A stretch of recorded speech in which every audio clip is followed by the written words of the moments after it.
Everybody ask me how I know. I smiled at them and said she told me so. Everybody ask me how I know. I smiled at them and said she told me so. Everybody.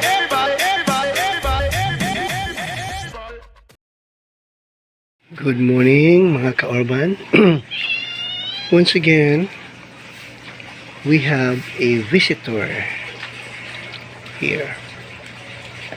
Just caught this morning. This is a bigger one, not a bigger one.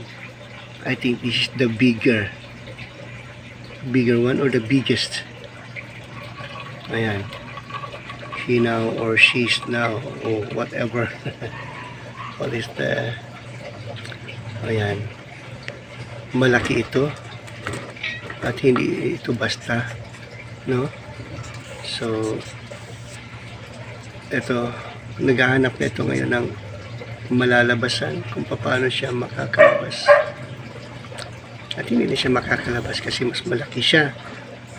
So, yung first catch po natin ay pinatay ko talaga. Kasi ganun po yung cycle talaga.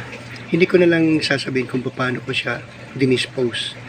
But of course, nilibing ko na rin. Ito yun silang mga tinatawag natin na salute. No? I know, meron itong family pero wala tayong magawa. Kasi ganun yung cycle eh. So, ayan. Kung ano man yung inangat-ngat niya dyan. So, yeah. Now, he's starting to find a way to get out. Pero wala siya magawa. Hindi siya makakalabas dyan. Cruelty ka naman. Cruelty to animals. Ganyan kami ka-conscious dito. Baka daw ma-cruelty to animals to ako. Parasites naman ito eh. Hindi naman ito yung mga pets na ano, bibigyan natin sila ng great disposal. Papatayin talaga siya. Ayan. Napakalaki po ito. Napakalaki. Isa lang ito sa karamihan sa kanina. So, but nung isang araw din, may nakikita akong ano sa labas na kasing laki nito. Namatay na siya sa labas. Ayan po siya. So,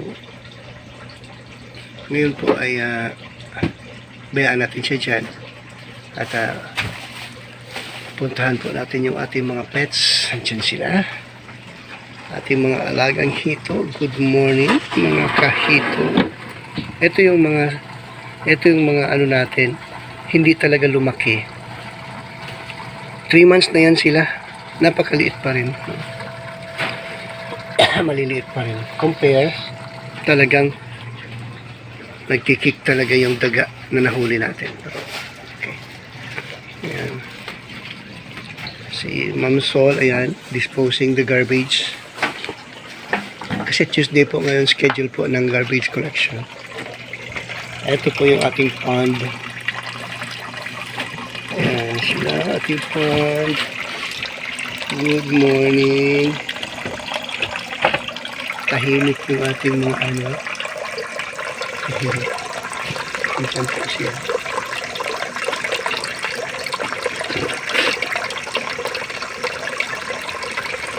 Ito ating mga tawag dito. Ating mga dito. By the way, may napapansin lang ako. Ano natin ito? Wow. I-point natin sa baba. Yan. Okay. Para magkapagsip-sip naman.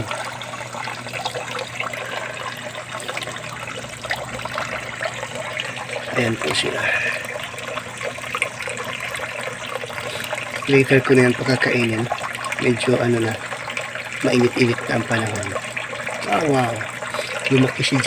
Dumaan si Giant. Nakakatawang tingnan kasi Biruin niyo po. Yan, yan, yan. Hindi mo amazed na nakaka-amaze kasi maliliit pa talaga sila na ngayon malalaki na.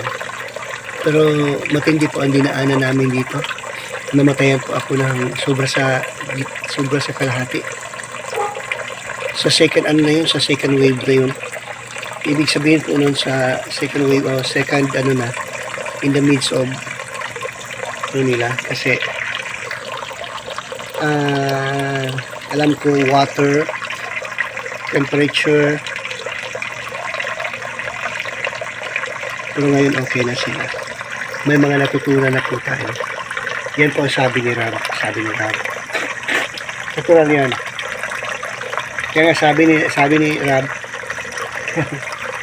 bibili kami uli and let it die. Let it die. I mean, ang ibig niya sabihin ay tignan natin kung ano, kung mamatayan. Maganda po ang relation dito mga kaibigan. Malakas po yung pump nilagay natin. Ang malaki sa ibaba. Nakastay lang doon. Makakainin natin yan sila.